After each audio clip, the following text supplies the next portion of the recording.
Kailangan ko ba talagang gawin to? Wala na ho ba talagang ibang paraan? Wala na. Kaya kumilos ka na at gawin ang ipinapagawa ko. Huwag kang babalik hanggat hindi mo yun nakukuha. Kung hindi, buhay ng babaeng yun ang kapalit. Taon 2003. Pangasinan. Tahimik na naninirahan sa isang baryo ang mag-amang sina Edward at Everline. Mailap sila sa mga tao at hindi masyadong nakikihalubilo, kaya hindi maiwasan na pag-isipan sila ng hindi maganda ng kanilang mga kapitbahay.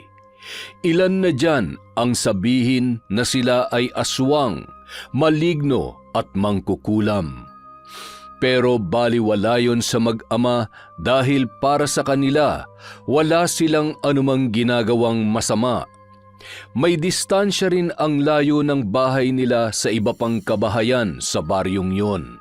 Mayroon silang maliit na bakuran kung saan may mga tanim na gulay at halamang gamot.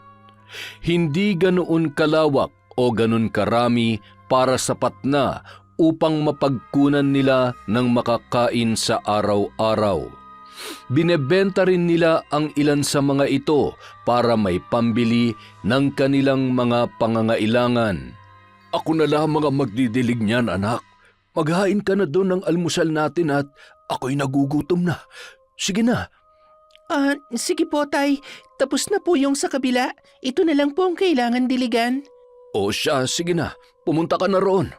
Pumasok na si Everline sa kanilang bahay para maghain, habang si Edward naman pinagpatuloy ang pagdidilig ng kanilang mga pananim. Mabilis na natapos ang kanilang pag-aagahan at agad rin namang namitas ang mag-ama ng mga gulay na ititinda nila mamaya sa palengke. Nakagawian na nila yon na mamimitas sila kapag dadalhin na sa pamilihan. Hindi gaya ng iba na mag-aani ngayon at kinabukasan pa ipagbibili. Para animo sariwa at walang masabi ang kanilang mga suki. Pagkarating nila sa palengke, agad na nilang inayos ang mga paninda sa kanilang pwesto. Hindi pa man sila natatapos mag-ayos, may lumapit na agad na isang ale at bumili sa kanila. Sinundan pa ng isa hanggang sa maya-maya dinagsa na sila ng kanilang mga suki. Mukhang maaga tayong makakauwi nito, anak. Halos 3 oras pa lang tayo rito paubos na agad itong mga paninda natin. Palagi naman po, Tay. At nakakatuwa po yun. Sana nga maubos na to kaagad. Dahil sa mabilis mabenta ang mga paninda ng mag-ama, hindi maiwasan na tingnan sila ng masama ng mga katabi nilang nagtitinda rin ng gulay. Mapababae man o lalaki ay may kasamang inggit ang tingin sa kanila. Lagi na lamang ang mag-amang yan ang pinamimilhan ng mga suki natin. Ano bang mayroon sa paninda nila at ang lakas nila sa mga mamimili? Hayaan mo na yan, asawa ko. Baka naman kasi may nilalagay silang kung ano sa paninda nila kaya dinudumog ng mga tao. Sa bagay, hindi naman tayo ang malalason kung sakali man. Nako, kawawa naman pala mga suki nila. Ilan lamang yan sa kanilang naririnig mula sa mga katabi nilang nagtitinda. Kunwari pang nag-uusap lang ang mga ito, ngunit halata namang ipinaririnig talaga sa mag-ama. Grabe naman sila magsalita, Tay. Anong tingin nila sa atin? Manlalason? Hayaan mo na, anak. Huwag mo na lamang pansinin. Para namang hindi ka na nasanay sa mga yan. Pero kasi, Tay, nakakainis na eh. Kaya nga hayaan na lamang natin. Lalo lamang gugulo kung papatulan pa natin yan. Ano nga ulit yung parati naming sinasabi ng inay mo noon? Na huwag laging iisipin ang sinasabi ng iba. Ang mahalaga, wala tayong ginagawang masama. O, kita mo? Mukhang nakalimutan mo na yun Magtatampo ang inay mo niyan. Sige na nga po. Hayaan na lang natin sila kahit nakakainis talaga. Matapos maubos ang paninda ng mag-ama, naghihintay na si Everline sa isang tabi. May binili pa kasi ang tatay niya kaya nagpaiwan muna doon. Maya-maya, isang grupo ng kadalagahan ang dumaan sa kanyang harapan. Nagtatawanan ang mga yon na tila masayang-masaya. Sa kabilang banda naman ay 2 babae rin ang masayang kumakain at nagsusubuan pa. Nakaramdam siya ng inggit sa kanyang mga nakikita. Mula pagkabata kasi hindi pa siya nagkaroon ng kahit isang kaibigan. May naaalala siyang isang lalaki na kinakausap siya noong sila ay bata pa pero hindi niya masasabing kaibigan niya yon dahil hindi rin naman nagtagal umalis ang batang lalaki sa kanilang lugar. Mailap sila sa mga tao at ganoon din naman sila kaya naman yun din ang naging dahilan kung bakit wala siyang kaibigan. Noong pumapasok pa siya sa eskwelahan, puro pangungutya lang ng mga kapwa niya estudyante ang kanyang natatanggap. Kaya nang makapagtapos siya ng elementarya ay huminto na siya sa pag-aaral. Kahit anong pilit pa ng mga magulang niya noon, siya na mismo ang umayaw, kaya naman wala na rin silang nagawa. Balang araw, sana magkaroon din ako ng kaibigan. Yung ipagtatanggol ako sa kahit na anong gulo. Yung makakausap ko at handang makipagtawanan sa akin. Yun na lamang ang kanyang nasabi habang malungkot at may halong inggit na nakatingin sa masasayang magkakaibigan. Samantala, maayos namang nakauwi ang mag-ama. Katatapos lamang magligpit ni Everlyn ng kanilang pinagkainan nang mapadako ang tingin niya sa silid ng kanyang ama.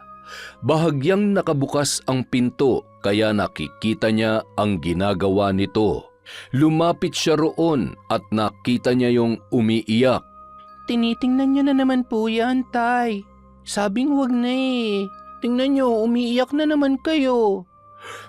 Hindi ko lamang mapigilan, anak. Hanggang ngayon, hindi ko pa rin malimutan ang gabing yon. Ang gabing namatay ang inay mo. Kasalanan ko. Wala akong nagawa.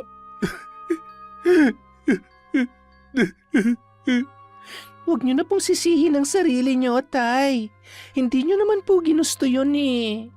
Ibinalik na lamang ng kanyang amang si Edward sa maliit na kahon ang ilan sa mga importanteng naiwang kagamitan ng kanyang ina. Nagpaalam muna itong magpapahangin sa labas, kaya naiwan siya sa loob. Binaling niya na lamang ang kanyang atensyon sa maliit na kahon na yon na hindi pa naibalik ng maayos. Kinuha niya yon at siya naman ang tumingin. Doon muling nagbalik sa kanyang alaala ang mga kaganapan noong gabing namatay ang kanyang inang si Melanie. 7 taon ang nakakalipas. Napasalampak sa sahig ang kanyang ina sa labis na pagdadalamhati. Mula din noon, hindi na ito halos makakain at parati na lamang umiiyak. Sinasambit ang pangalan ng bunso niyang kapatid na babae. Isa siyang bayarang mangkukulam kung saan kadalasan ang kanyang mga kliyente ay babaeng pinagtaksilan ng kanilang asawa. At isang babae nga noon ang lumapit sa kanya na may pinapakulam na isa ring babae. Ang sabi, inaagaw daw noon ang kanyang kasintahan. May binigay yung larawan at hindi na siya nag-abala pang tingnan yon. Agad nang sinimulan ang ritual. Ang kahilingan ng babae, pahirapan yon at kung maaari ay paslangin na rin kapalit ng malaking halaga ng pera na triple sa natural na ibinabayad sa kanya. Tinanggap niya yon at ginawa ang nais ng babae. Kalaunan, nabalitaan niyang namatay na raw ang kanyang kapatid at ang dahilan noon ay kulam o barang.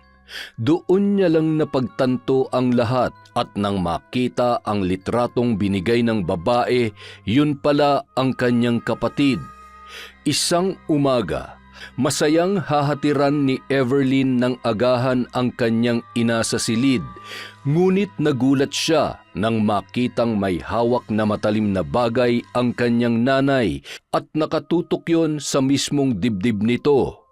Huli na nang makalapit si Edward sa kanyang asawa dahil agad na nitong sinaksak ang kanyang sarili. Paghikbi ni Everlyn at sigaw ni Edward ang tanging namutawi sa silid na yon. Ang sariling ina niya mismo ang tumapos sa kanyang buhay.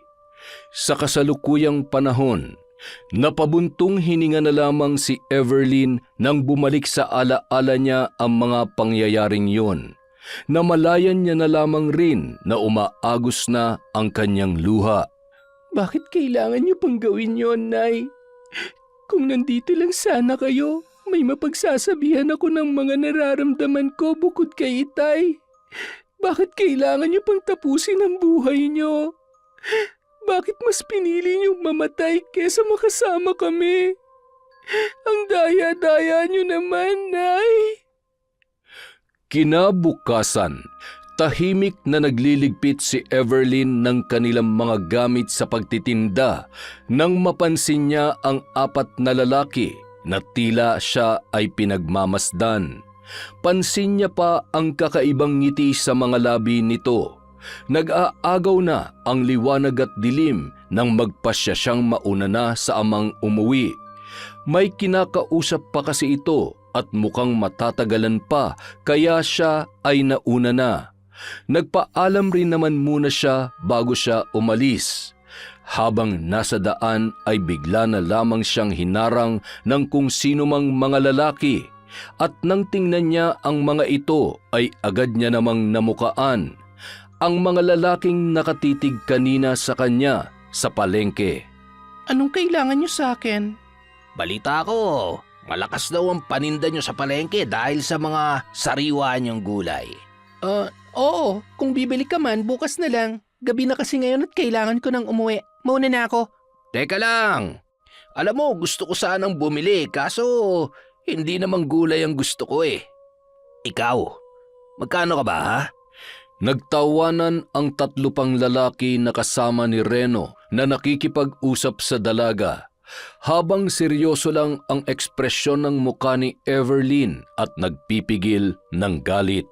Kung wala kayong magandang sasabihin, pwede bang umalis na lang kayo? Uy, pinapalis ka pre. Baka hindi ka niya gusto. Wala pang kahit sinong babaeng gumagawa sa iyo niyan, Reno. Papayag ka bang ganyanin ka niyan? Mukhang matapang ha? Ay, alam mo, maikli lang ang pasensya ko. Kaya sabihin mo na kung magkano ang halaga mo. Babayaran naman kita eh. Hindi ako bayaran kaya tumabi kayo dyan. Paraanin niyo ako. Ano ba? Bitawan niyo nga ako. Aray, nasasaktan ako. Talagang masasaktan ka kung hindi ka sasama sa amin. Hawakan niyo mabuti yan at takpan niyo ang bibig. Sa pagkakataong yun, tuluyan ng nilukuban ng takot si Everlyn. Hawak siya ng 2 lalaki sa magkabilang braso at nilagyan ng panyo ang kanyang bibig kaya hindi siya makasigaw. Ang tanging naisip niya lamang nung pagkakataon na yon ay ang itay niya na maaaring makatulong sa kanya. Sinimulan na siyang hatakin ng mga lalaki patungo sa kung saan man siya dadalhin ng mga yon. Nagpupumiglas pa siya pero wala rin naman yung silbi. Panay pa ang iling niya na pinapahiwatig na wag nang ituloy kung anuman ang kanilang binabalak. Piniringan din nila ito kaya't lalong nakadama ng takot ang dalaga. Huwag ka nang maingay, kundi makakatikim ka ng suntok sa akin. Huwag tayo dito duman. Doon tayo sa kabila. Baka makasalubong pa natin ang ama nito kapag dito tayo duman. Malaki ang ngisi ng magbabarkada sa pag-aakalang magagawa na nila ang kanilang binabalak. Huminto sila nang harangin ng isang lalaki. Saan niyo siya dadalhin ha? Pakawalan yung babaeng yan. Hoy Liam, huwag kang makialam dito. Umalis ka dyan kung hindi tatamaan ka sa akin. Hindi ako aalis hanggat hindi niyo siya pinapakawalan. Aba, ang yabang ng isang to ah. Hoy, baka nakakalimutan mo, isa ka lang, 4 kami. Baka naghahanap talaga siya na ikasasakit ng katawan. Ano Reno, banata na ba natin to? Pinalagutok pa ng isang lalaki ang kanyang mga kamay bago umambang suntukin si Liam. Ngunit lahat ng suntok niya ay sa hangin lamang tumatama. At nang si Liam naman ang titira, isang suntok pa lang ay napaatras na agad ito at duguan na ang ilong. Bahagyang napaatras ang dalawa pang lalaki maliban kay Reno. Ilang sandali pa, dumating naman ang tatlong may kaedarang lalaki, ang mga tanod sa kanilang barangay. Lagot, mapapabarangay na naman tayo nito. Mabuti pa, umalis na tayo. Pero paano yung babae? Aray, ang ilong ko, lintik na Liam yun ah. Hindi pa tayo tapos, Liam. Babalikan ka namin. Nagtakbuhan na ang magkakabarkada bago pa tuluyang makalapit ang barangay tanod. Inalis na rin ni Liam ang piring sa mata ni Everlyn na ngayon ay bahagyang naibsan ang takot dahil sa pangyayari kanina. Ayos ka lang ba?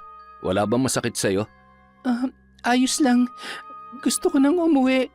Ihahatid na kita. Hindi na, kaya ko na. Salamat pala sa pagtulong mo sa akin. Ano ka ba? Sige na, hayaan mo na akong samahan ka pa uwi. Baka kasi balikan ka pa ng mga yun. Huwag ka nang mahiya. Mapagkakatiwalaan mo rin naman ako kahit itanong mo pa sa mga tanod.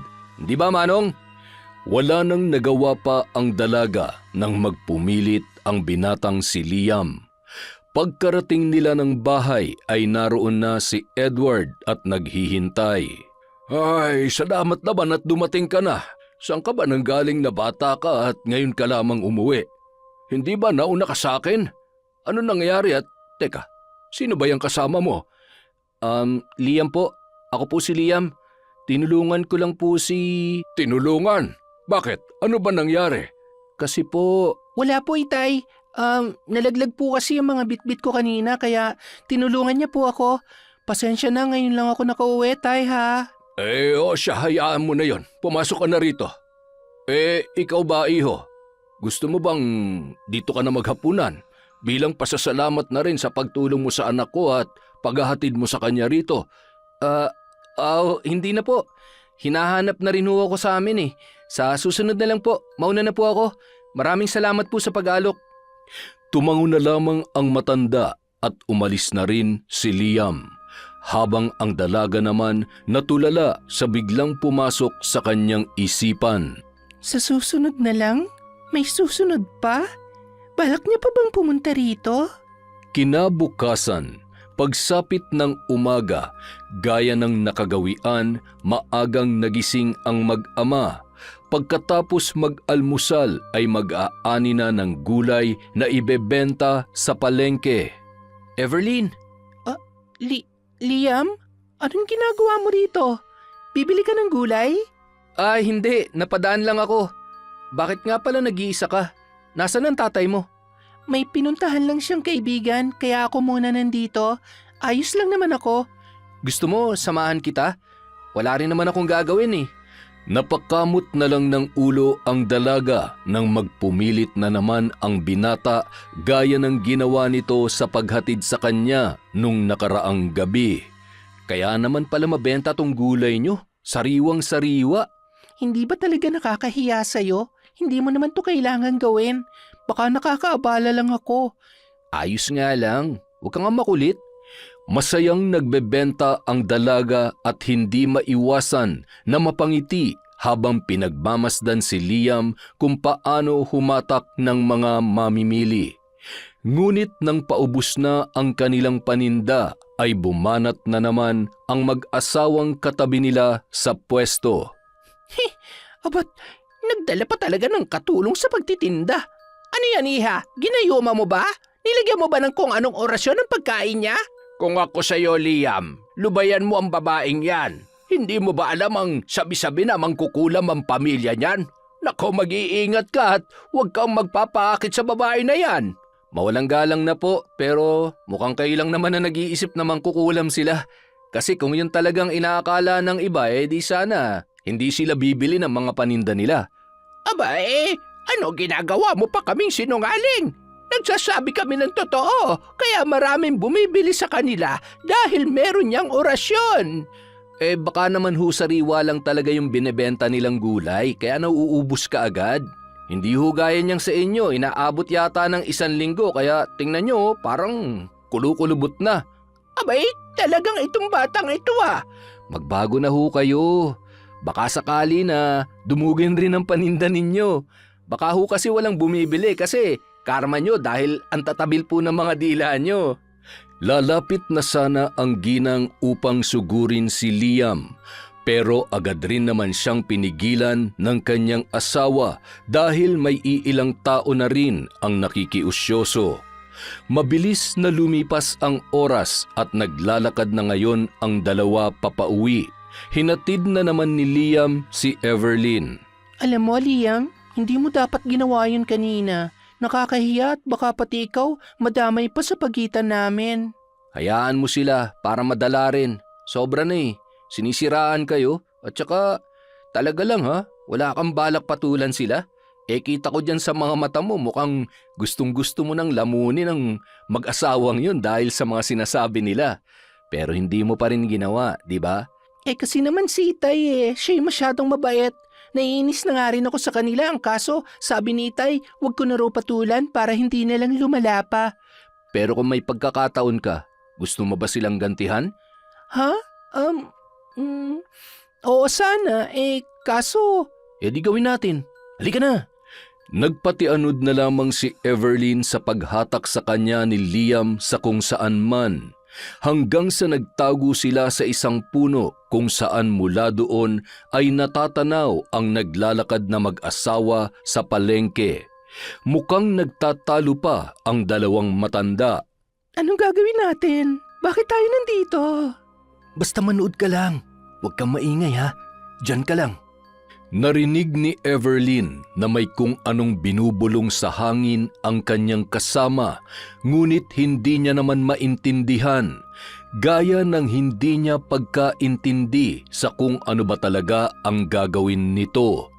Maya-maya pa, nagsisigaw na lang ang mag-asawa dahil sa mga bubuyog na nagsilapitan sa kanila. Kumaripas ng takbo ang dalawa habang tuloy din sa paghabol ang mga insekto. Saka lamang lumabas ang dalawa nang nakalayo na ang mag-asawang matanda. Anong ginawa mo? Bakit sila hinabol ng mga bubuyog? Inurasyonan ko. Orasyon? Marunong ka sa mga ganon? Konti lang. Turo lang sa akin ng lolo ko. Ano kasi, albularyo kasi siya. Ganon? Oo, ang galing ko, di ba? Pero hindi ba parang sobra naman yon? Baka hindi na sila makapagtinda sa kagat ng mga bubuyog. Hindi yun. Hindi naman sila kakagatin ng mga yun. Hahabulin at tatakutin lang. Hayaan mo sila. Tara na, ihatid na kita sa inyo. Sandali lang, yun nga palang lalaki, yung nambuli sa akin, tinawag ka niya sa pangalan mo. Kakilala mo ba yon? Ewan ko ron, di ko alam eh. Baka taga lugar namin kaya kilala niya ako. Tsaka ano naman ngayon, wala akong pakialam sa mga yun. Lihim na lamang na napangiti si Everlyn dahil sa inasta ng binata. Kahapon niya lamang ito nakilala, ngunit grabe na agad ang mga ginawa para sa kanya. Hindi niya pa man lubusang kilala, ngunit magaan na agad ang kanyang loob. Hinihiling niya na sana ay hindi ito magbago. Sana ay tuluyan niya na itong maging kaibigan hanggang dulo, kung saan handa nilang protektahan ang isa't isa, gaya ng mga naririnig niya sa mga magkakaibigan. Hindi na mabilang ni Everlyn kung ilang linggo na ba ang lumipas mula nang makilala niya si Liam. Gaya ng hinihiling niya sa isang kaibigan, ganoon na ang lalaki sa kanya. Mabait na tao si Liam, parati siyang sinasamahan at ipinagtatanggol. Kaya naman muli niyang hiniling na sana ay hindi ito magbago dahil tiyak na masasaktan siya. Alam mo, Liam, nakatulong nga siguro yung ginawa at sinabi mo dun sa mag-asawa na palaging galit sa amin. Talaga? Oo, hindi na nila kami ginugulo o kaya pinagsasabihan ng hindi magaganda. Mukhang natuto na nga yata sila At ito pa, dumadami na rin ang bumibili sa kanila, hindi gaya ng dati. Nako baka naman masapawan na kayo niyan at kayo naman ang mawalan ng suki. Oy, hindi Hindi naman kami ganon. Saka, napag-alaman ko rin na kaya pala lagi silang galit dahil may sakit yung anak nila. Kaya hindi sila magkamayaw sa pagtitinda para maipagamot nila ang anak nila. Kaso walang masyadong bumibili sa kanila kaya siguro naiinis sila sa amin. Hay, kawawa naman pala sila. Ang dami mong alam. Huwag mong sabihing naging tsismosa ka na rin. Ay nako, ikaw talaga. Narinig ko lang naman kanina sa palengke. May nagtulong-tulong na rin na magbigay ng pera pampagamot ng anak nila. At alam mo, isa ko sa mga yon. Yung kalahati ng kinita namin, binigay ko sa kanila. Parang hindi pa nga sila makapaniwala at nahihiya pero nagpasalamat pa rin sila sa akin. At may natutunan din ako sa bagay na yon. Natutunan? Grabe ka na talaga. Sige nga, sabihin mo, ano yon, ha? Na huwag kang basta manghuhusga ng kapwa mo kung hindi mo pa naman alam ang buong kwento. Mabait naman pala sila kaya lang nila nagagawa yon dahil siguro wala na sila mapagpilian. Iniinis nila kami ng iniinis para siguro lumipat kami ng pwesto. Narinig ni Everlyn ang mahinang pagtawa ni Liam, kaya tinabig niya ito sa balikat. Nasa taas sila ngayon ng bubong at nakaupo. Madalas tuwing gabi ay doon sila nagkukwentuhan. O ba't bigla kang tumahimik dyan? Anong nangyari sa'yo? Wala. Pero kung sakali ba na makagawa rin ako ng bagay na hindi mo nagustuhan at sabihin ko na wala lang din akong mapagpilian kundi gawin yon, mapapatawad mo rin ba ako? Hindi ko alam. Depende siguro kung anong magagawa mo. Bakit mo pala naitanong yan? Teka, huwag mong sabihin na may gagawin kang kalokohan. Paano kung may gawin nga ako? Liam! Baliw! Asa ka naman! Alam mo, minsan nakakainis ka rin talaga. Pero sana wala magbago sa atin. Magkaibigan pa rin tayo hanggang dulo, ha? Oo naman. Sana nga. Walang magbago. Wala ngang nagbago sa kanila. Ngunit dumating ang araw na hindi na ito nagparamdam sa kanya na labis na ikinalungkot ng dalaga. Oh anak, kumain ka na rito. Sino pa bang hinihintay mo riyan? Si Liam ba? Bakit ganun, Tay? Hindi na siya nagpapakita sa akin. Nasaan na ba siya? Baka naman may mahalaga lamang na ginagawa kaya hindi ka niya napupuntahan ngayon. Di sana sinabi niya man lamang sa akin. Ganun naman kami dati Nagsasabi siya kung may pupuntahan man siya o kaya hindi niya ako masasamahan. Pero bakit ngayon? Bigla na lang siyang nawala at hindi na nagpaparamdam. Ay nako anak, palibasa ito pa lang ang unang beses na nagkaroon ka ng kaibigan kaya ka nagkakaganyan.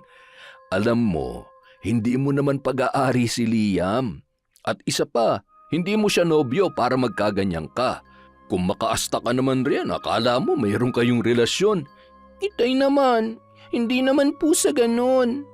Teka, meron na nga ba kayong relasyon? Wala po, magkaibigan lang po kami. Yun naman pala Kung makapag-alala ka naman dyan, daig mo pa ang asawa ni Liam. Hayaan mo muna siya at baka nga may importanteng ginagawa lamang. Magpapakita rin yon kung kailan niya gusto. Halika na't kumain na tayo, lalamig na yon. Nagluto pa naman ako ng paborito mong sitaw. Pero paano kung hindi na? Hanggang sa pagtulog ay hindi pa rin mawala sa isip ni Everlyn kung nasaan na nga ba ang kanyang kaibigan. Halos 1 linggo na rin nang huli niya yung makita at makausap. Wala naman itong nabanggit sa kanya tungkol sa pagiging abala. Sa katunayan, magkikita pa sana sila kinabukasan noon. May sasabihin raw kasi ito sa kanya, ngunit hindi na yon nagpakita. May halong pag-aalala at pagkabahala ang nararamdaman ni Everlyn. Paano kung napahamak na si Liam? Ngunit paano rin kung ayaw na nito sa kanya? Pero bakit? Wala naman akong ginagawa Maayos at masaya naman akong kasama. Lagi pa nga kami nagtatawanan Hindi naman siguro siya nababagot sa akin. Hay, ano ba yan? Nasaan ka na ba kasi, Liam? Lumipas pa ang mga araw habang mag-isang naglalakad si Everlyn para sana sa pagbabaka sakaling makita si Liam ay bigla na lang siyang hinarang ng 4 na lalaki. Sila rin ang mga kalalakihan na nagtangka sa kanya noon kung saan niya unang nakilala ang binata. Kumusta na, Everlyn? Mukhang matagal-tagal na rin nung huli tayo nagkita. Nasaan na si Liam, ha? Nasaan na yung gagong yon? Hindi ko alam kung nasaan siya, kaya lubayan niyo na ako. Tabi dyan! Sa akin ka pa talaga nagsinungaling? Lagi nga kayo magkasama ng buwisit na yon. Bakit? Kayo na ba, ha? Baka nga sila na talaga, pre. Pero bakit hindi yata sila magkasama ngayon? Alam mo ba na dahil sa lalaking yon napabarangay kami at nakulong na 1 linggo? Sinumbong niya kami. Masyadong pakialamero. Kaya sabihin mo kung nasan siya kung ayaw mo masaktan. Sabi nga hindi ko alam, di ba? Tigilan niyo na nga ako dahil kung hindi, pagsisisihan niyo talaga to. Tinatakot mo ba kami, ha? Bakit? Ano bang pwede mong gawin? Kukulamin mo kami? Sa bagay, mangkukulam nga naman talaga kayo. Kaya nga namatay ang nanay mo, di ba? Huwag mo idadamay dito, nanay ko. Tumigil na kayo. Hindi ko nga alam kung nasa na si Liam eh. Hindi na siya nagpapakita sa akin. Kalokohan yan. Maniwala ka dyan, Reno. Okay, sige, ganito na lang. Total, hindi na rin naman namin makikita si Liam. Di ko na lang ang pagbabalingan namin. Hawakan niyo yan. Ayos! Gusto ko to! Bitiwan niyo ako, ano ba? Pagsisisihan niyo talaga to. Wala kaming pakialam sa sinasabi mo. Makaraos lang kami, sapat na. Teka, aray! Ay, hoy! Lintik ka, bumalik ka rito! Habulin niyo, dali! Hindi magkamayaw sa pagtakbo si Everlyn para lang makatakas sa grupo ni Reno. Natatakot na rin siya para sa kanyang sarili. Nagkataon pa naman na walang kabahayan sa lugar na kanilang kinaroroonan. Medyo malayo pa at kung mayroon man ay hindi siya tiyak kung tutulungan siya ng mga tao roon. Nagtago siya sa isang malaking puno at pansamantalang nagpahinga. Hingal na hingal ang dalaga. Hindi niya na rin maiwasan ang hindi humikbi dahil sa pangyayaring yon. Nagtapang-tapangan na lamang siya kanina ngunit sa loob niya ay natatakot na talaga siya. Kung kasama niya lang sana si Liam, hindi siya makakaramdam ng ganoong takot. Huli ka! Akala mo siguro makakatakas ka, ha? Mahigpit siyang hinawakan ng lalaki sa braso nang siya ay madampot nito. Nagpupumiglas pa si Everlyn ngunit hindi sapat ang kanyang lakas. Maya-maya nagulat na lang siya nang dumaing ang lalaking may hawak sa kanya na tila nasasaktan. Aray! Sino ba yon? Bakit palagi na lang ako nasasaktan dito? Buisit, ang sakit! Dahil doon, nabitawan siya ng lalaki dahil sa pamimilipit sa sakit, kaya sinamantala niya ang pagkakataong yun para muling makatakbo. Ngunit nakasalubong niya ang isang pamilyar na lalaki. Nakangiti ito sa kanya at may hawak na bato. Walang iba kundi si Liam. Agad-agad niya itong nilapitan at inambaan ng yakap. Kahit papaano ay nawala ang takot niya nang makita ang binata. Ang sweet naman! Kayo na ba? Kaagad na nagtago si Everlyn sa likod ng kararating lamang na kaibigan. Bumulong ito sa kanya. Anong gusto mong gawin ko sa kanila? Bugbugin ko ba? O kaya ipabarang na lang natin? O di kaya putulan ng ari? Ano sa tingin mo? Hindi ko alam. Biro lang. Diyan ka lang Akong bahala sa mga yan. Bagamat nag-aalala, hinayaan na lamang ni Everlyn na harapin ni Liam mag-isa ang mayabang na magkakabarkada. Nakikita niya naman na kaya ito ni Liam, ngunit pagminsan ay tumutulong siya. Hinahampas niya ng may katigasang kahoy ang lalaking napapatalsik ni Liam papalapit sa kanya. Tumba ang 4 na lalaki at paika-ikang tumayo, habang si Liam naman namumula ang bibig dahil tinatamaan din yon ng suntok. May kaunting pasa sa muka, ngunit hindi naman napupuruhan. Hindi pa tayo tapos, Liam. Maghaharap pa tayo. At ikaw babae, gagantihan din kita. Tandaan mo yan. Umalis na ang mga kalalakihan at naiwan ang dalawa. Mga isip bata, hindi talaga titigil hanggat hindi nakakaganti. Hayaan mo na sila. Siguro naman magtatanda na ang mga yon. Sana nga, dahil kung hindi, baka matuluyan ko ng mga yon. Ay, teka, bakit ka nakangiti dyan? Wala, natutuwa lang ako na bumalik ka na. Ano nga palang nangyari sa'yo? Bakit hindi ka nagparamdam nitong mga nakaraang araw? Nag-alala tuloy ako, akala ko may nangyari ng hindi maganda sa'yo tapos wala man lang akong kaalam-alam. Saan ka ba nagpunta? Yun ba? Pasensya ka na doon ha. May inasikaso lang kasi ako sa amin. Mahalaga kaya pinagtuunan ko muna ng pansin. Ayaw na rin kitang abalahin kaya hindi na ako nakapagpaalam. Pero ang mahalaga, nandito naman na ako, di ba? Hindi na ulit ako mawawala. Talaga? Sinabi mo yan ha? Oo naman, pangako yan. Sinulit nila ang araw na muli silang nagkita. Nagpunta sa mga lugar na dati nilang pinupuntahan. Gabi na nang ihatid ni Liam ang dalaga sa kanilang bahay. Pasok ka, sasabihin ko kay Itay na dumating ka na. Ngumiti na lamang ang binata at sumunod. Tahimik ang paligid nang sila ay pumasok sa bahay. Tinawag ni Everlyn ang ama ngunit walang tumutugon. Umakyat pa ito at tiningnan sa kwarto subalit wala rin doon ang kanyang tatay. Nasaan kaya si Itay? Hindi pa ba siya nakakauwi? Pero hindi naman siya lumalabas kapag ganitong oras na. Nasaan kaya yun? Nagtungo pa ang dalaga sa kusina at sa maliit nilang balkonahe pero bigo na naman siya dahil doon nakaramdam ng kaba ang dalaga. Wala talaga rito si Itay sa bahay. Liam, pwede mo ba akong samahan na hanapin siya sa labas? Nag-aalala kasi ako eh. Kasi... Bakit? Bakit ba kanina ka patahimik dyan? Hindi ka rin umaalis dyan sa pwesto mo kanina pa. Ano ba nangyayari sa'yo? Alam mo, mabuti pa samahan mo na nga lang akong hanapin si Itay. Halika na! Hindi na kailangan. Kasi nandito siya, Everlyn. Ha? Nasaan? Malungkot na lumingon si Liam sa kaliwang bahagi at mula roon ay kitang-kita niya ang ama ng kaibigan na nakahandusay sa ilalim ng mesa at puno ng dugo.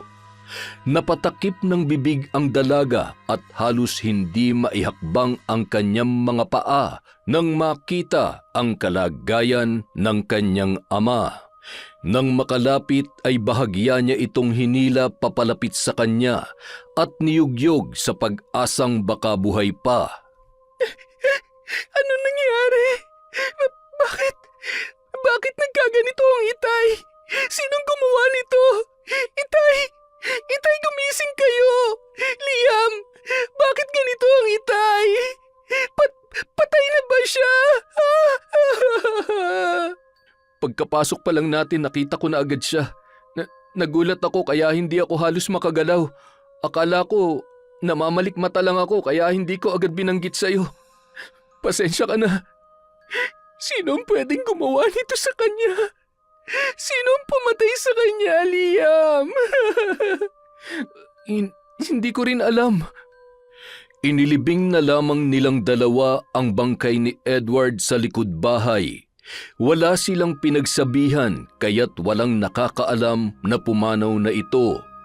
Ilang araw nang tulala si Everlyn at halos walang tigil sa pag-iyak. Wala na siyang mga magulang. Sobrang sakit noon para sa kanya. Mabuti na lamang at nariyan si Liam sa kanyang tabi. Ito ang naging sandigan niya sa kanyang pagkalugmok. Samantala, isang umaga. Everlyn, may lumapit sa akin na lalaki kanina. Ang sabi niya, kilala raw niyang pumatay sa tatay mo. Dahil nandun raw siya nung gabing pinasok ng 4 na lalaki ang bahay niyo at doon na nga nila ginawa ang plano nila. 4 na lalaki? Si Nareno bang tinutukoy mo? Ganun na nga. Hindi na raw kasi kaya ng konsensya niya na magwalang kibo kaya lumapit siya sa akin at sinabi ang mga yon. Si Reno at ang mga kaibigan niya.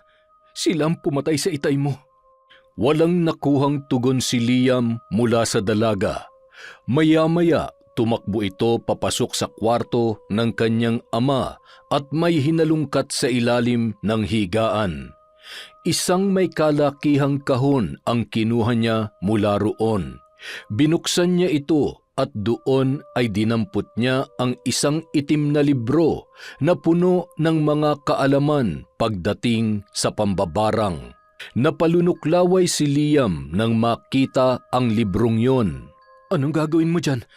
Bakit mo nilalabas ang mga yan? Gagantihan ko sila. Ipaparanas ko sa kanila ang hirap at sakit na pinaranas nila kay Itay. Mga hayop sila. Napakasama ng mga taong yun. Hindi ako makapaniwala na maaatim nilang pumatay ng tao para lang makaganti sa akin. Sa atin. Papatayin ko rin sila, Liam. At mas malala pang gagawin ko sa kanila. Nagtaasan ang mga balahibo ng binata sa mga salitang tinuran ng dalaga. Ngayon lamang niya ito nakitang ganoon. Mukhang matindi ang galit nito sa pumatay sa kanyang ama. Naisip niyang kung sakali man na maging mambabarang ito ay natitiyak niyang malupit ang sasapitin ng kanyang mga bibiktimahin. Ngunit magkagayon pa man ay hindi siya nagpatinag. Hinawakan niya ito sa balikat at sinubukang pakalmahin. Everlyn, makinig ka sa akin. Hindi mo ito kailangang gawin. Huwag mong hayaan na madungisan ang kamay mo ng dahil lang sa mga taong katulad ni Reno. Tinabig ng dalaga ang kanyang kamay, tumayo at tumalikod. Napabuntong hininga na lamang si Liam. Sana lamang ay makumbinsi niya pa ang kanyang kaibigan. At anong gusto mong gawin ko, ha, Liam? Hayaan na lamang sila? Hayaan na walang managot sa pagkamatay ng itay ko? Hindi. Hindi ako papayag. Kailangan nilang pagbayaran ng ginawa nila. Kailangan nilang maghirap. Kailangan nilang mamatay. Sa tingin mo ba gugustuhin ng itay mo na gawin mo to? Yung sa pagpatol nga lang sa mga karibal niyo sa palengke, ayaw niya nang gawin mo eh. Ito pa kayang papatay ka ng tao? Hayaan mong ibang gumawa nun para sa'yo. Iba? At sino naman ang gagawa nun para sa akin? Ako. Ako ang gaganti para sa'yo. Ano? Nababaliw ka na ba, Liam? Hindi. Ayoko lang na makagawa ka ng bagay na baka pagsisihan mo sa huli. Dahil alam kong hindi ka ganun. Masyado ka lang nasasaktan kaya naiisipan mong gawin ang mga bagay na yan. Sige na, Everlyn. Hayaan mong akong gumawa at ako magkasala. Pero bakit? Bakit mo gagawin yun? Sabihin na lang natin na espesyal ka sa akin. Kaya ayoko na gawin mong bagay na yon. Ipaubaya mo sa akin ang itim na libro at ako nang bahala kina Reno. Pero ang sabi ni Itay, walang ibang dapat makahawak nito kundi... Wala ka bang tiwala sa akin? Hindi naman sa ganon, pero ibabalik ko rin to agad sa'yo pagkatapos. Hindi naman ako magkaka-interes dyan at saka hindi ko sisirain ang tiwala mo. Pangako yun. Kalaunan, nakumbinsi rin ni Liam ang dalaga na ibigay sa kanya ang libro. Dahil na rin sa malaki ang tiwala noon sa kanya. Ngunit ng gabi ring yun, ang huling gabi na makikita niya si Liam bilang isang kaibigan. Ilang araw ang lumipas, hindi na naman nagparamdam kay Everlyn si Liam matapos makuha ang librong itim. Muli na namang nanumbalik sa kanya ang pag-aalala para sa binata at pangamba sa itim na libro. Minsan nang pumasok sa kanyang isip na baka tinangayon ni Liam, subalit pilit niyang kinukumbinsi ang sarili na hindi yun magagawa ng kanyang kaibigan. Isang umaga, 3 katok mula sa pintuan ang nagpatigil sa kanyang pag-aalmusal. Dali-dali niyang binuksan yon sa pag-aakalang si Liam na yon, ngunit siya ay nagkamali. Isang may katandaang babae ang bumungad at hindi pa man siya nakakapagsalita ay agad na itong pumasok sa loob. Kung tatantyahin ni Everlyn ay halos kaedaran ito ng kanyang ina kung nabubuhay pa yon hanggang ngayon. Sino ho kayo? Ano ho ang kailangan nyo? Tila ikaw ang may kailangan sa akin, Iha. Ano bang sinasabi ninyo? Pwede ho bang umalis na kayo? Kawawa ka naman. Wala ka talagang kaalam-alam, ano? Ako nga pala si Regina. Evelyn, tama? Paano niyo ako nakilala? Sabihin na lamang natin na kaibigan ako ng iyong ina noon, si Melanie. Ang inay? Paano po kayo? Hindi na ako magpapaligoy-ligoy pa. Nandito ko para sabihin sa iyo ang katotohanan. Mayroon kang naging kaibigan, hindi ba? Ano nga ba ang kanyang pangalan? Liam, tama? Kilala mo ba talaga kung sino ang lalaking yon? Sino ho ba talaga kayo? Kilala niyo ang inay, ang pangalan ko, pati si Liam. Minamatyagan niyo ho ba kami? Hindi ko na kailangan magpaliwanag pero may dapat kang malaman tungkol kay Liam. Sa kaibigan mong traidor. Diretsuhin niyo na lang po ako kung pwede. Bakit niyo tinatawag na traidor si Liam? Hindi ka ba nagtataka? Mula nung makuha niya sa iyo ang itim na libro, hindi na siya nagpakita. Dahil nga, traidor siya. Kinaibigan ka lamang niya at kinuha ang loob mo para sa librong yon. Hindi yan totoo. Bakit naman ako maniniwala sa'yo? Naaalala mo ba na mayroon siyang kaalaman pagdating sa mahika? Dahil albularyo ang lolo niya. Mali ka. Dahil mambabarang ang kanyang lola. Nagsinungaling siya sa iyo, Evelyn. Ginamit ka lamang niya. Inutusan siya ng lola niya na gamitin ka para sa librong yon. At ngayon, nakuha niya na. Baliwala ka na. Kaya nga hindi ka na niya pinupuntahan. Dahil tapos na siya sa iyo. Tapos na siya sa panggagamit sa iyo, Evelyn. Hindi pa ba malinaw sa iyo ang lahat? Tama na. Hindi ako naniniwala. Hindi yan magagawa sa akin ni Liam. Pinagtatanggol niya pa nga ako eh. Dahil parte yon ng kanyang plano. Ng mga plano nila. Kaya kung ako sa iyo, mag-isip-isip ka na. Ginamit ka lamang ni Liam. Kung alam mo pala ang tungkol dyan, bakit ngayon mo lamang sinabi? Bakit hindi nung mga panahon na hindi pa niya nakukuha sa akin ang libro? Dahil nung nakaraan ko lang din nalaman, may nakapagsabi sa akin na isang kaibigan. Pero may paraan pa para mabawi ang librong yon na nagmula sa iyong ina at makapaghiganti ka sa Liam na yon sa panloloko niya sa iyo. At para mangyari yon, kakailanganin mo ako. Tutulungan kita, Evelyn. Bakit mo to ginagawa? Bakit mo ako tutulungan?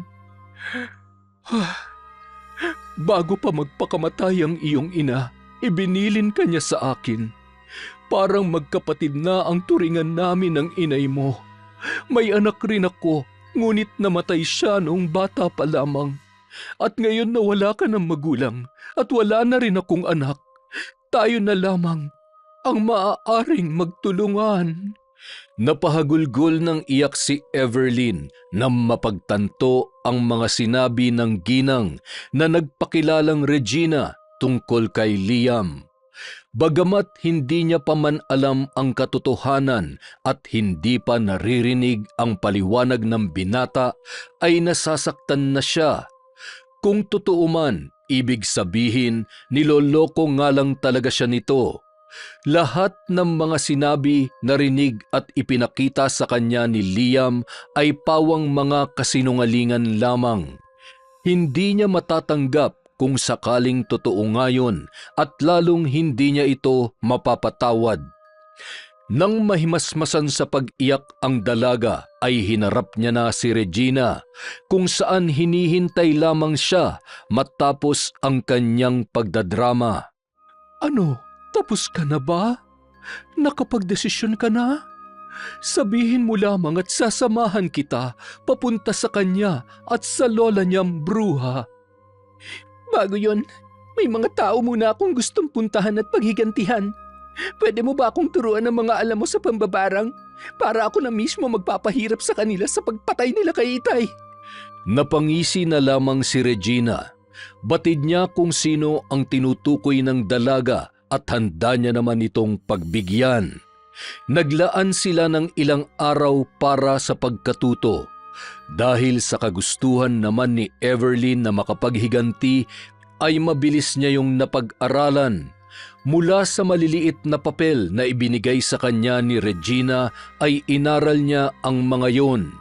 Umabot rin ng halos 1 buwan bago nagdesisyon si Everlyn na gamitin na ang kanyang kaalaman.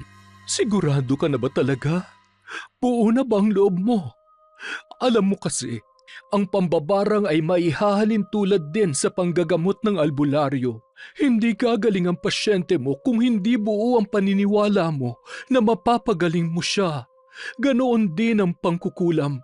Hindi epekto ang salamangka mo kung hindi ka lubos na naniniwala na kaya siyang tablan nito. Yan ang iyong tatandaan. Opo, sigurado na po ako at buo ng loob ko na gamitin ang mga natutunan ko mula sa inyo. Magaling. Halika at puntahan na natin ang unang makakadasap ng galit mo. Isinama siya ni Regina sa isang liblib na lugar kung saan may 3 lalaki na nakatali sa puno. Dinukot mo sila? Oo, para hindi ka na mahirapan na maghanap sa mga yan, kaya ako na ang gumawa. Nilapitan ni Everlyn ang isang lalaki at hinarap yon. Sabihin mo, nasaan si Reno? Bakit kayong 3 lang? Saan siya nagtago, ha? Uy, bakit ko naman sasabihin sa'yo? Kung gusto mo siya makita, hanapin mo.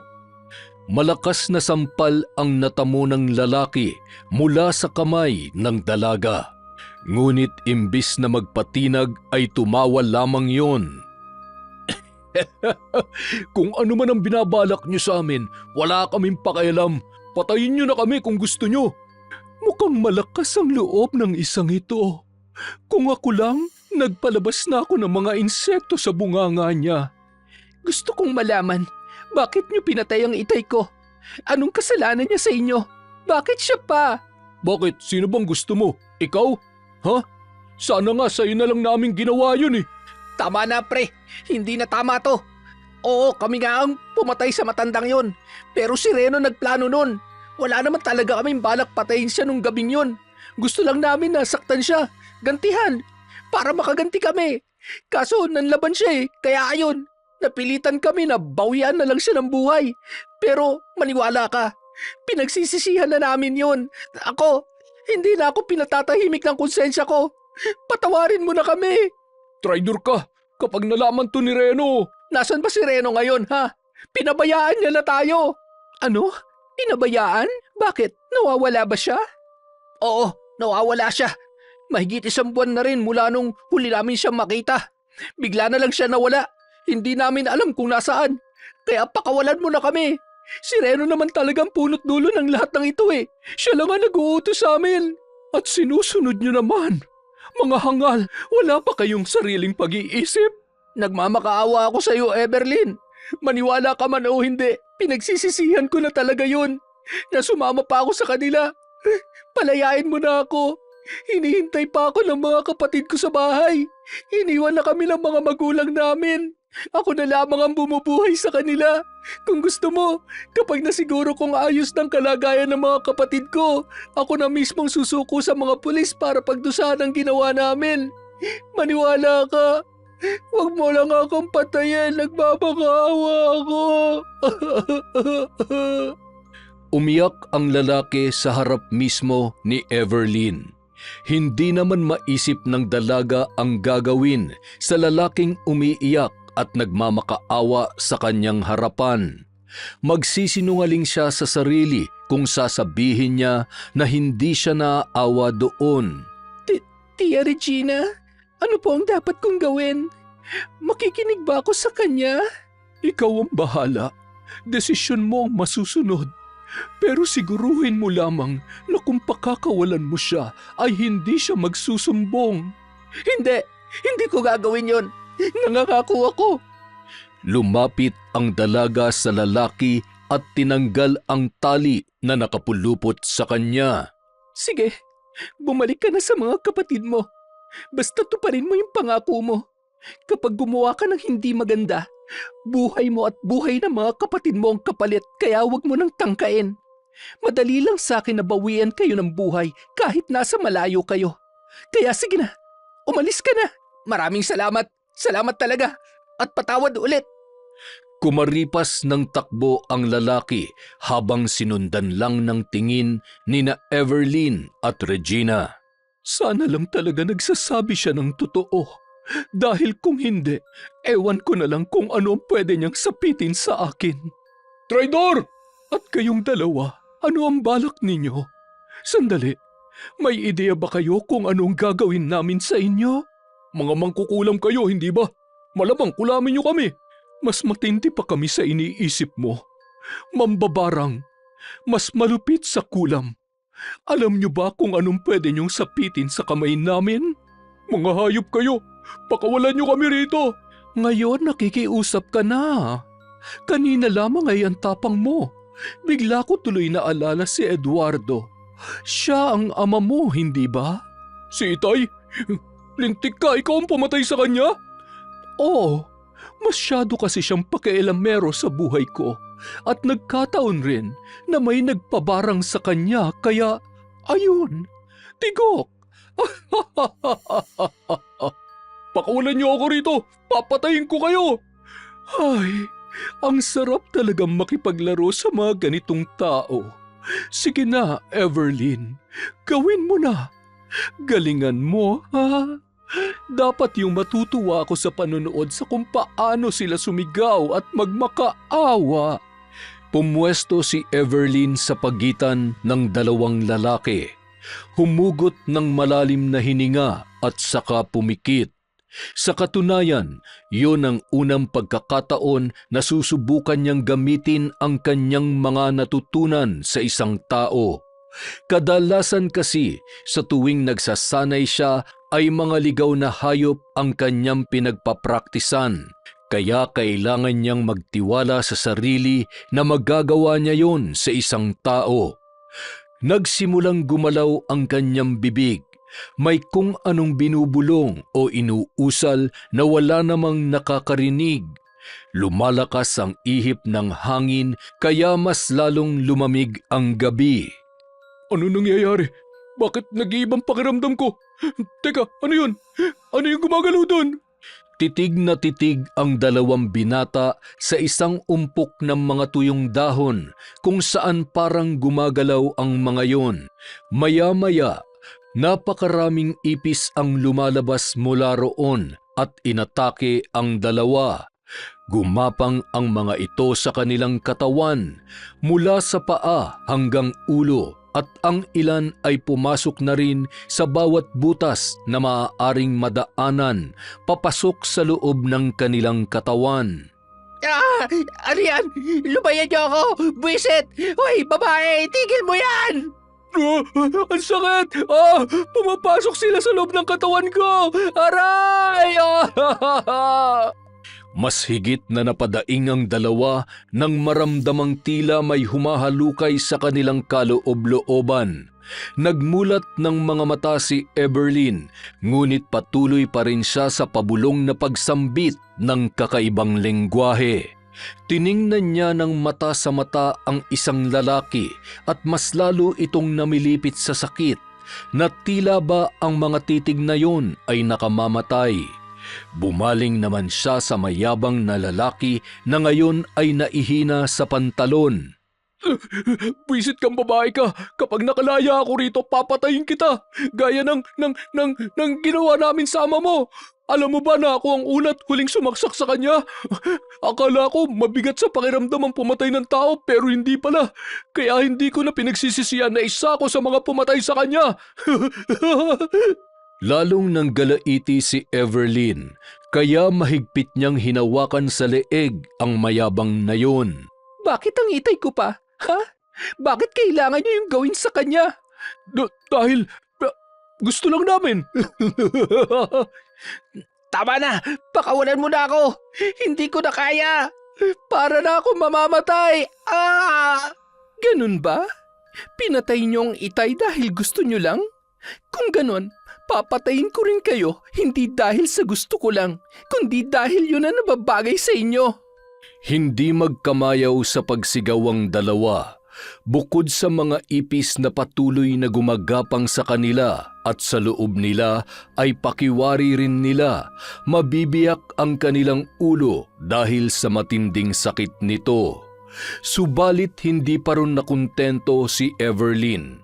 Mula sa taas ng puno kung saan nakatali ang dalawa, iba't ibang klaseng gagamba ang gumapang pababa at pumasok sa kanilang mga bibig. Dahil na rin sa sunod-sunod na paghihirap na yon ay hindi na nakayanan pa ng dalawa, kaya halos magkasabay sila na binawian ng buhay. Sinunog rin ni Everlyn ang mga tuyong dahon doon at hinayaan na lamang kumalat palapit sa bangkay ng dalawa. Masaya ko para sa iyo, Everlyn. Nagawa mo at mas higit pa yon sa inaasahan ko. Iba talaga ang nagagawa ng galit sa isang tao. Kahit gaano ka pa kabuti, magagawa ka pa rin nitong masama. Masama na ho ba ako? Masama na ba na gumanti ako sa mga taong pumatay sa itay ko? Hindi naman, pero parang ganun na rin yon. Ang sabi nga nila, sa oras na pumatay ka na ng tao ay hindi na ito mababago, na isa ka ng masamang nilalang. Mabuti man o hindi ang iyong intensyon, pero huwag ka mag-alala. Kahit ayawan ka man ng lahat, nandito lamang ako. Magkasama tayong gaganti sa kanila, Everlyn. Salamat po, Tia Regina. Sa ngayon, ang iisipin ko na lang ay ang paghaharap namin ni Liam. Samantala, sa kabilang banda, nakamukmok sa isang tabi si Liam at malalim ang iniisip. Habang ang kanyang lola ay abala sa pag-ayos at pagsasagawa ng ritual na gaganapin pagsapit ng dilim. Ang ritual na yon ay maaaring tumawag ng demonyo kung saan pwede kang humiling rito ng kung anuman ang naisin mo. Hindi mawala sa isipan niya si Everlyn. Malamang nung mga oras na yon ay tiyak na nag-aalala na yun sa kanya o kaya ay galit na dahil sa pagtangay niya sa itim na libro. Binabagabag siya ng kanyang konsensya sa nagawa niya sa kanyang kaibigan. Totoong ginamit niya lamang si Everlyn. Kinaibigan, kinuha ang loob, pinaniwala at niloko. Ngunit nagawa niya lang ang lahat ng yun dahil sa kagustuhan ng kanyang lola. Malaki ang utang na loob niya rito. Sanggol pa lamang siya ay ito na ang nag-alaga at nag-aruga sa kanya, kaya't hindi niya yon matanggihan nang humingi yun ng pabor sa kanya na gamitin si Everlyn upang makuha ang itim na libro. Akala niya ay ganoon lamang yun kadali, ngunit siya ay nagkamali. Habang tumatagal na nagsasama sila ng dalaga ay unti-unting nahuhulog ang loob niya rito dahil sa taglay nitong kabaitan at pagiging totoo sa sarili. Nung makuha niya ang libro, hindi na siya nagpakita kay Everlyn at nakiusap siya sa kanyang lola na nais niya nang ihinto ang panlilinlang sa dalaga. Ngunit hinambalos lamang siya ng tungkod ng matanda. Nagalit sa kanya ang kanyang lola kaya siya ay ikinulong. Ilang araw na hindi pinalabas. Makakalabas lamang siya kung itutuloy niya ang kanilang plano. Kalaunan ay pumayag na siya dahil na rin sa kagustuhan na makita si Everlyn. Hanggang sa namatay ang ama nito sa kagagawan ni Reno. Hindi niya iniwan ang dalaga noong mga panahong kailangan nito ng karamay at dumating na nga ang araw na halos abot kamay niya na ang itim na libro. Kinumbinsi niya ang dalaga at hindi naman siya nahirapan. Nakuha niya ang itim na libro ng ganong kadali. Ibig sabihin, tapos na rin ang papel niya sa buhay ni Everlyn. Liam, ano pa bang tinutunganga mo riyan? Tulungan mo ako rito. Oho, nandyan ho. Ano bang gumugulo riyan sa isipan mo at parati ka na lamang tulala? Huwag mong sabihin na iniisip mo pa rin siya. Mali ho kayo. Hindi ko ho siya iniisip, Lola. Ay siya nga pala, anong ginawa mo sa bangkay ng lalaking pinatay mo noong nakaraan? Ho? Akala mo ba'y hindi ko malalaman ang ginawa mong yon? Pinuntahan mo siya at gumanti sapagkat isa siya sa mga pumatay sa ama ng babaeng yon. Ano nga ulit ang pangalan ng binata na yon? Reno? Tama ba ako? Oho. Si Reno nga ho, Lola. Ay, tama nga ang aking hinala. Gaganti at gaganti ka pa rin sa kanila. Lola, kasi kahit papano naging kaibigan ko na ho si Everlyn at yung ama niya naging mabait po sa akin yun. Kaya ho, hindi ko rin lubos na matanggap na wala na siya. O siya, ano man ang dahilan mo ay wala na akong pakialam. Basta't huwag ko lang malalaman na nakikipagkita ka pa sa babaeng yon dahil kung hindi, alam mo na kung ano mangyayari. Lalo na ngayon, nasa akin na ang librong itim. Magagawa ko na kung ano man ang naising ko. Bakit niyo ho ba talaga ginagawa to, Lola? Ano ba talagang dahilan niyo? Nung nakaraan, pumatay kayo ng mga inosenteng tao para iaalay ang dugo nila sa ritual na to.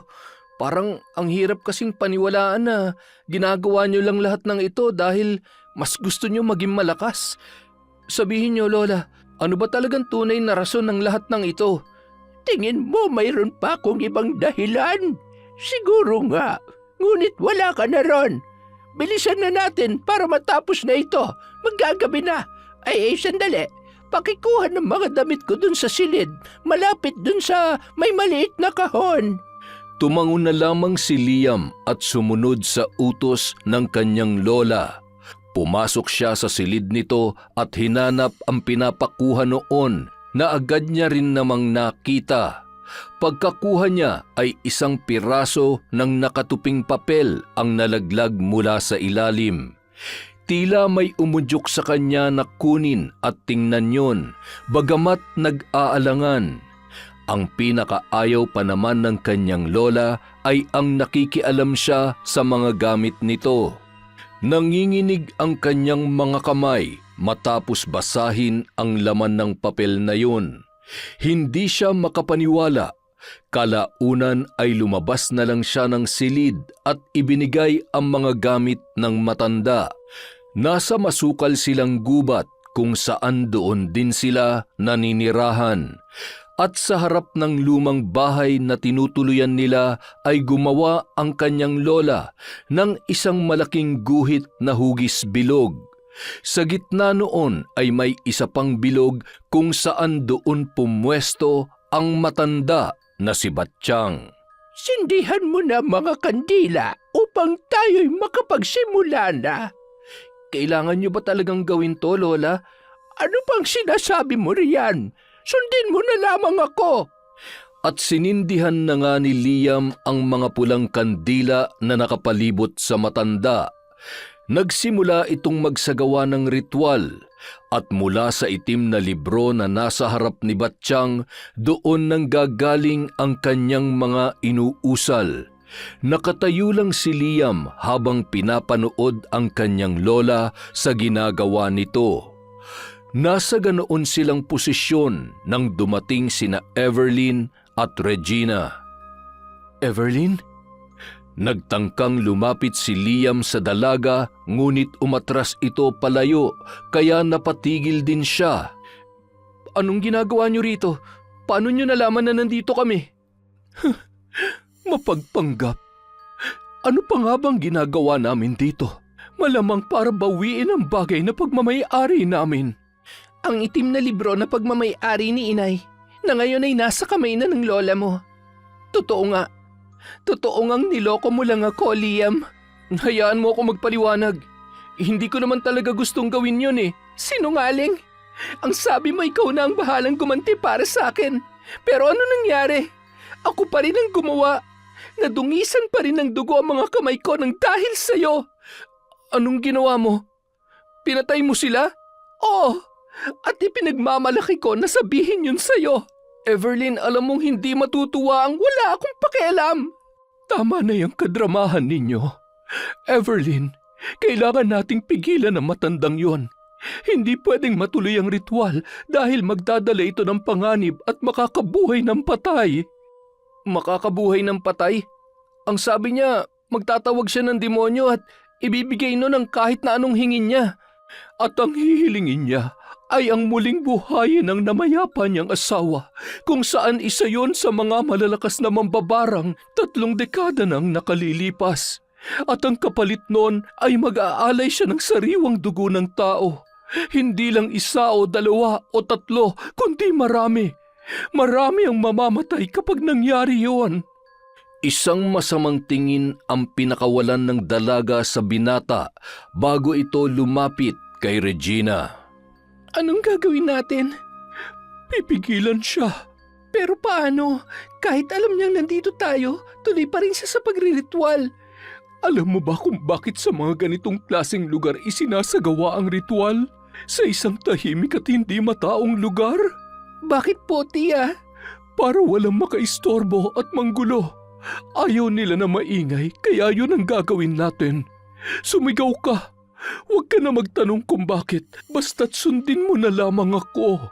Nag-aalangan man sa pinapagawa ng kanyang tiya ay sinunod niya pa rin yon. Habang malakas na sumisigaw si Evelyn, si Regina naman ay kumuha ng mga bato at walang alinlangang inihahagis yon sa matanda. Hoy, ikaw Liam! Kung talagang nagsisisi ka sa ginawa mo kay Evelyn, tulungan mo kami rito. Pigilan mo ang lola mo. Wala namang nakuhang tugon si Regina mula sa binata. Tahimik lang ito at papalit-palit ang tingin sa matanda at kay Evelyn. Naguguluhan. Ilang sandali pa, nagmulat ng mata si Batsyang at nagkataon pa na unang nagtama ang paningin nila ng dalaga. Bigla na lamang sumuka ng dugo si Evelyn matapos yon. Tumayo ang matanda at naglakad papalapit sa kanya, kaya bahagya rin siyang napaatras. Aminado si Evelyn na nakaramdam siya ng takot sa matandang yon. At kahit may kaalaman pa siya sa mga salamangka ay hindi yun sapat para talunin ang matandang mambabarang nakaharap niya nung mga oras na yun. Ikaw, nais mo bang sumunod sa iyong mga magulang? Ang lakas ng loob niyong magtungo rito at guluhin ako. Mga hangal kayo! Nilapitan ni Regina ang dalaga at kinausap ang matandang mambabarang. Ikaw ang hangal, matanda ka. Ang tanda-tanda mo na, sakim ka pa rin. Ba't di ka nalang mamatay at sumunod sa asawa mo? Anong sabi mo? Ang sabi ko, lubayan mo na ang batang ito at ako ang harapin mo. Napasigaw ang matanda nang sabuyan siya ni Regina ng buhangin. Evelyn, kunin mo na ang itim na libro. Bilisan mo. Ako na ang bahala sa kanya. Huwag mong pakikialaman ang pag-aari ko! Bago pa man mahawakan ni Evelyn ang itim na libro, ay tumalsik na siya at tumama ang likod niya sa isang puno. Sabay pang napasigaw sina Liam at Regina dahil doon. Halos hindi makapaniwala ang binata sa ginawang yun ng kanyang lola. Samantala, naisin man ni Regina na lapitan ng dalaga, ngunit mas nanaig sa kanya na harapin ang matanda. Nagtagisan sila ng kaalaman sa salamangka, subalit hindi rin nagtagal, bumagsak si Regina na halos wala ng lakas. Hindi mo ko kaya. Mas marami akong kaalaman kesa sa'yo. Papunta ka pa lamang, pabalik na ako. Maghintay ka lang dyan at isusunod kita sa pakialamerang babae na yon. At si Evelyn naman ang kanyang binalingan, na ngayon ay nakahandusay sa damuhan at nanghihina na. Mukhang napalakas yata ang pagtalsik mo, iha. Ngunit huwag ka mag-alala. Hindi na rin naman magtatagal at mamamatay ka na. Mas mabuti na rin ito upang hindi mo na magulo si Liam at maging sunod-sunuran na lamang siya sa akin. Umupo si Batsyang at itinapat ang dalawang kamay sa ulo ni Everlyn at nag-usal ng kung anumang orasyon. Nagsisigaw sa sakit ang dalaga, ngunit natigil din ang matanda nang may matulis na bagay ang bumaon sa kanyang likuran at tumagos sa kanyang dibdib. Dahan-dahan itong lumingon para makita kung sino ang gumawa noon. Liam, anong kalokohan nito? Ngayon malinaw na sa akin ang lahat. Kaya mo ko inaruga at pinalaki ay dahil ikaw ang pumatay sa mga magulang ko. Pinatay mo sila. Anong pinagsasasabi mo yan? Yung sulat sa ilalim ng kahon. Ikaw ang sumulat nun at inamin mo mismo na ikaw ang pumatay sa kanila. At masaya ka pa na ginawa mo yun. Ngayon ko nalaman kung bakit mo ako pinipilit na gawin ang mga bagay na hindi ko namang gusto. Dahil hindi mo ako kadugo. Hindi mo talaga ako apo. Tapos na ako sa'yo. Pwede ka na magpahinga. Lola! Nang tuluyan ng bumagsak ang matanda ay saka naman bumuhos ang luha ni Liam. Hindi niya akalain na hahantong sila sa ganoong sitwasyon. Napamahal na siya sa matandang yun na ang buong akala niya ay lola niya talaga, kaya lamang nalaman niya na ang buong katotohanan. Sobrang sakit para sa kanya na ang pinagsilbihan niya ay siya palang pumatay sa kanyang mga tunay na magulang. Liam?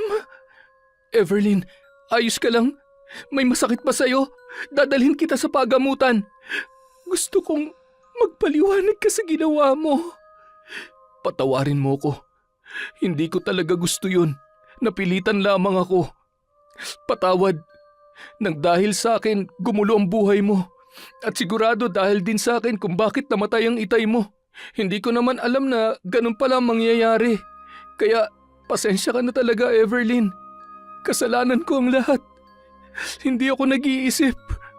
Matapos ang gabing yun, naging maayos ng muli ang lahat. Nabawi na nila ang itim na libro at itinago sa lugar kung saan walang makakahanap noon. Si Regina na rin ang tumayong ina ni Everlyn at nagkakasundo naman silang dalawa. At ang lalaki naman na kaibigan ni Reno noon na si Ben ay sumuko na sa mga pulis. Ang mga kapatid nito ay nasa maayos ng kalagayan at pangangalaga ng kanilang tiyahin. Ang masamang nangyari sa pagitan ni Liam at Everlyn ay ibinaon na nila sa limot at nagsimula na sila ng panibagong buhay. Yon! Isa na naman pong napakagandang kwento. Maraming salamat po sa pagtsatsaga sa kwentong Enteng. Dahil dyan, meron ulit tayong shoutout. Okay, simulan po natin kay Rachel Ignacio. Hi ma'am. Kay Maribel Santiago. Kay Jeffrey Palaran. Kay Jing Estrada from Daman, Saudi. Kay Leticia Remoto. Hello po kay Ofelia Comilang. Kay Ednalyn Tupaz. Hi kay Gemma Kalibayan from Kuwait. Kay Virginia Belay. Hello po kay Minerva Concepcion from Buting, Pasig. Hi din kay Siren Carmen. Kay Flor Fe Katigbak. Hi kay Alma Naong. Hello po kay Chris Alcantara. Shout out kay Manuel Baldonado. Kay Mary Grace Grefaldia. Hi po sa Ang Ambisyosang Singer. Kay Janet Cisneros, kay Mel Santarita.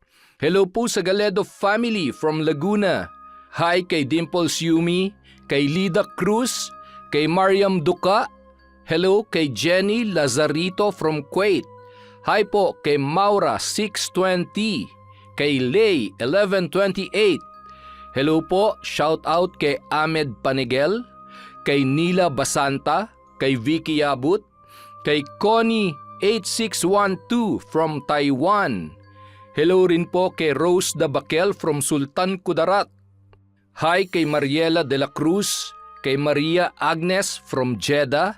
Shout out kay Elizabeth Azucena, kay Jude Soriano, kay Charmaine Ayesha Ramon. Hello po kay Sam Escobar. Shout out kay Tino Ramos, kay Riza Kahayag, Lori Bobes, Yan Denosta. Mga solid na kaenteng daw. Maraming salamat po. Hi kay RV Tiong, kay Edgardo Fontanilla. Hello kay Maricel Delfin from Mindoro, kay Arjidan Bansag, kay Hana Maylin Sesgundo. Shout out kay Maricel Gabronino from Taguig, kay Rowena Donaire. Hello po kay Margaret Osong, kay Kurt Mina at kay Ana Maria Lanza. Para po sa mga hindi natin na shout out, nakalista po ang mga pangalan ninyo sa susunod na video ng Kwentong Enteng.